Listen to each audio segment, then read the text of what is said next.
Tema de hoje, esta entrevista pode mudar a história política deste estado.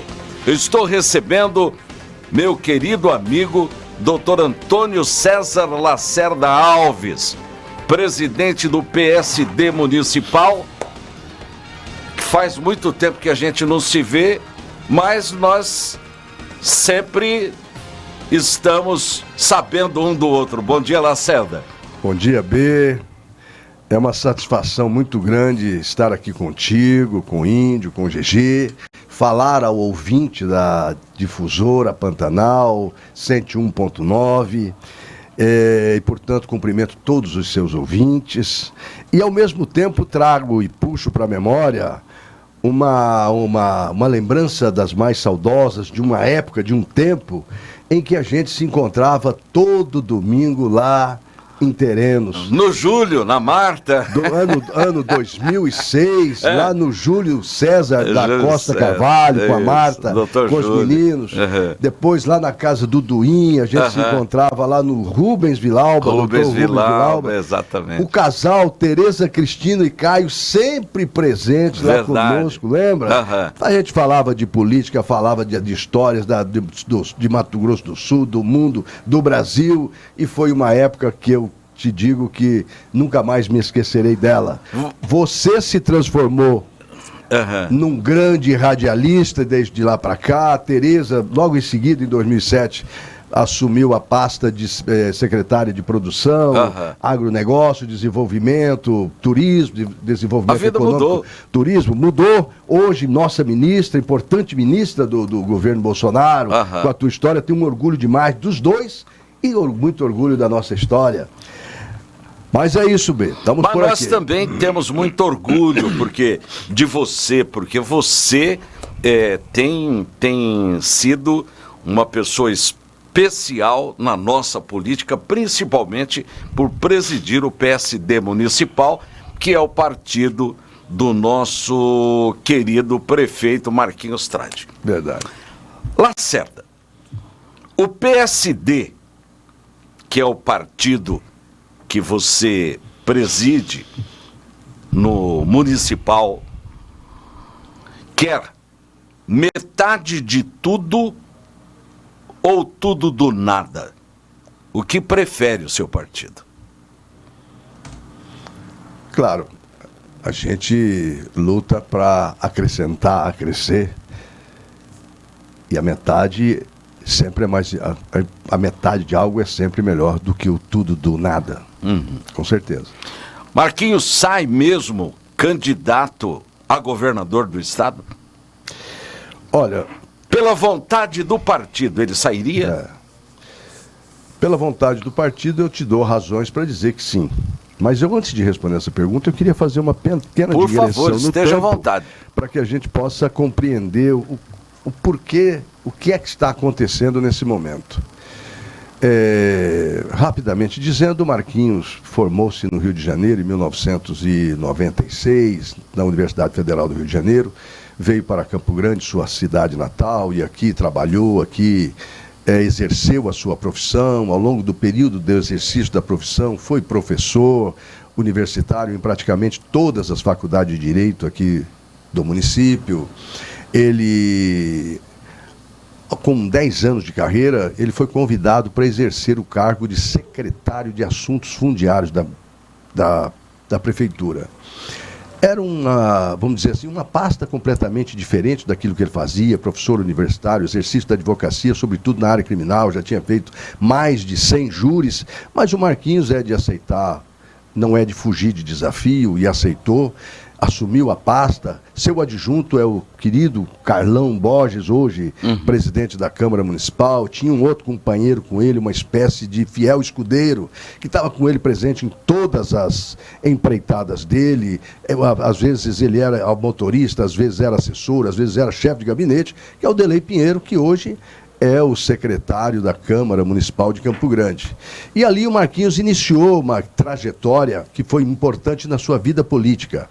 Ele manteve contato com pessoas que estavam em situação de absoluta vulnerabilidade, famílias vivendo às margens das regiões ribeirinhas dos nossos rios, dos nossos riachos, dos nossos ribeirões, muitas famílias morando embaixo de lona, e ele teve o primeiro contato com esse tecido social, humano, marcou muito e houve instantaneamente uma empatia. Ele entendeu o sofrimento daquele povo e, a partir dali, passou a lutar por eles e, por conta disso, ao longo do seu período como secretário de Assuntos Fundiários, ele conseguiu dar um teto digno para cada uma daquelas famílias e, nessa época, ele conseguiu algo inédito no país. Campo Grande foi considerada a única capital brasileira que conseguiu erradicar suas favelas. Esse fato e o trabalho dele na secretaria deu a ele a oportunidade, sobretudo pela cobrança daqueles que ele atendeu, de ir, terminado o ciclo como secretário, ele acabou se candidatando a vereador. Isso em 2004, e nessa época, ele já com 41 anos de idade, ele obteve naquele período a maior votação, proporcionalmente falando, de todos os tempos da nossa capital. Ele obteve mais de 11 mil votos na sua primeira eleição como candidato a vereador. Para ter uma ideia, essa última eleição agora de 2020, o candidato mais votado teve pouco mais de 6 mil votos. Então, Marquinhos teve, a partir dali, efetivamente, uma atuação extraordinária junto à população. Seu gabinete na Câmara de Vereadores era o que mais atendia e recebia a população. Com isso, 2 anos, ele se candidatou a deputado estadual e por 3 vezes se elegeu. Uma delas, ele obteve 51 mil votos e o coeficiente eleitoral da época era apenas 46 mil. Portanto, ele poderia ser candidato de si mesmo, que mesmo assim ele estaria eleito. E durante esse período, como deputado estadual, ele se transformou numa espécie de advogado do povo. Ele patrocinou as mais importantes causas da população, uma delas que pesava demais sobre as famílias campograndenses era o preço da tarifa de energia. Era considerada a mais alta tarifa do país. Ele entrou numa luta contra a poderosa Enersul solitariamente. Enfrentou essa empresa nas mais diferentes instâncias, seja administrativa ou judiciárias. E, ao fim, teve êxito e conseguiu reduzir sensivelmente a tarifa. Depois embreou em lutas com relação à tarifa da água e tantas outras. Mas o que eu quero trazer à tona nesse momento é que, ao longo desse período como deputado, ele recebia em seu gabinete uma quantidade de pessoas muito superior à somatória de todos os demais gabinetes ao longo de todo esse período. Tudo isso que aconteceu em sua vida, a secretaria, a vereança e depois os cargos, os períodos como deputado estadual, suas lutas, deu a ele a possibilidade de sonhar junto com o povo com a Prefeitura de Campo Grande. Em 2016, enfrentando 14 adversários, dos quais 2 com 2 grandes estruturas de poder, uma a vice-governadora e o prefeito Alcide Bernal em reeleição, e ele foi vitorioso tanto no primeiro turno, chegando em primeiro lugar, e depois ganhou no segundo turno, passou a administrar Campo Grande. Não vou citar aqui como Campo Grande estava, porque todo mundo se lembra.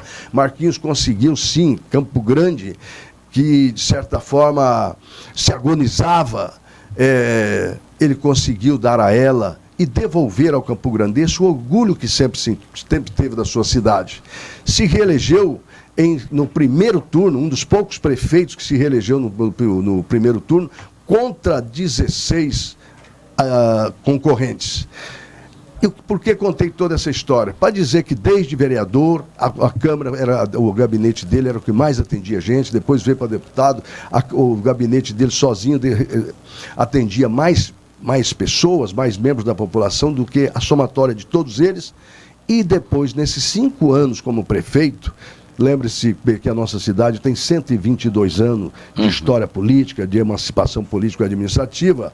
Ao longo desses 122 anos, esses 5 do Marquinhos, ele recebeu mais gente do que os 117 anos para trás, lá na prefeitura, com todos os seus prefeitos. Quem vai à prefeitura fica abismado de ver a quantidade de gente que ele atende. Eu posso te garantir que o Marquinhos atende uma média de 30 pessoas por dia. Por que contei essa história? Para te dizer onde é que surgiu a motivação para se colocar como pré-candidato ao governo do Estado. É o povo, é o povo que pede. Esse pessoal que vai visitá-lo todos os dias, a partir de julho, começou a chamá-lo como governador, começou a convidá-lo para ser o candidato, e ele teve, a cada momento desse, ter que explicar que não, ele se elegeu para governar Campo Grande até o final, mas todo dia, 100% dessas pessoas sempre cobrando. Aí, no dia 23 de outubro do ano passado, o presidente nacional do PSD, no encontro do PSD nacional lá no Rio de Janeiro, lançou o nome dele como pré-candidato. Mesmo assim, ele ainda, de certa forma, dizia que ainda era cedo, que precisava ouvir com mais intensidade a população e sempre se esquivando. Mas, a partir de janeiro, ele aceitou, de certo modo, o desafio e passou a agir efetivamente como pré-candidato. Tendo viajado para algumas cidades do interior, e agora, no dia 5 de março, o PSD, mais uma vez, o PSD regional, presidido pelo Nelsinho Trade, que convidou também o presidente nacional, fizeram um grande evento ali no Nipo, e pessoalmente, agora, desta vez, o presidente nacional convidou o Nelsinho, o Marquinhos, para que fosse efetivamente o candidato, um pré-candidato ao governo do Estado. E o que diz o Marquinhos? Ele vai ser candidato ao governo do Estado ou não? Ele vai renunciar ou não vai renunciar? E essa palavra é uma palavra que não está naturalmente no dicionário do Marquinhos Trade, porque renunciar ou renunciar, eu diria, Marquinhos jamais renunciaria a Campo Grande, a sua cidade natal. Ele jamais renunciaria até mesmo à prefeitura de Campo Grande. Por uma razão muito simples, quem se lembra do grande governador Pedro Pedrocian, nunca foi prefeito, formalmente nunca foi prefeito de Campo Grande, mas era normal no meio político dizer que o Pedro, conquanto não tenha sido prefeito, é considerado um dos melhores prefeitos de Campo Grande. Foi ele que construiu esse orgulho campograndense que é a nossa Universidade Federal, foi ele que construiu o Parque dos Poderes, foi ele que construiu o Parque das Nações Indígenas. São obras eternas de Campo Grande que dão ao Pedro a condição de ser um dos melhores prefeitos. Então, o que eu quero dizer é o seguinte: se eventualmente Marquinhos for o candidato ao governo do Estado, ele não estará renunciando a nada, muito pelo contrário, ele estará indo para o Parque dos Poderes e de lá continuará sendo prefeito de Campo Grande, continuará sendo um dos melhores prefeitos de Campo Grande e também poderá ser, a partir daí, um dos melhores prefeitos de cada um dos municípios brasileiros, dos municípios sul-mato-grossenses, acompanhando a lógica do ex-governador Pedro Pedrocian. Quer dizer que o Marquinhos, então, vai ser candidato. O tempo nosso já acabou. Eu sei que já está estourado, mas o que eu quero dizer é o seguinte: em nenhum desses momentos o Marquinhos falou como alguém que efetivamente será o candidato, a não ser responder competitivo como para alguns de seus concorrentes. Mas eu te asseguro, o Marquinhos, para tomar essa posição, ele tem sangrado o joelho, ele tem consultado, ele tem ouvido essas pessoas que comparecem no gabinete e, ao mesmo tempo, tem feito pesquisas que vão dar a ele a condição dessa decisão, mas apenas no dia 2 de abril. Até lá, é possível que em muitos momentos ele tenha as suas próprias dúvidas. Então, essa pergunta, se ele vai ser candidato ao governo de Mato Grosso do Sul, somente será respondida no dia 2 de abril. Muito obrigado pela sua presença, né? O tempo passa muito rápido. Eu queria fazer outras perguntas para você, mas nós temos mais convidados no programa. Mas quero agradecer, fico feliz em vê-lo aqui no nosso estúdio, participando do nosso programa, Lacerda. Muito obrigado, eu que agradeço e foi fiquei muito satisfeito com a possibilidade de nos vermos, nos encontrarmos, afinal fazia tempo que a gente não se via e é sempre um prazer falar contigo e principalmente falar ao ouvinte dessa difusora tão conhecida em Campo Grande e no estado do Mato Grosso do Sul. Muito obrigado.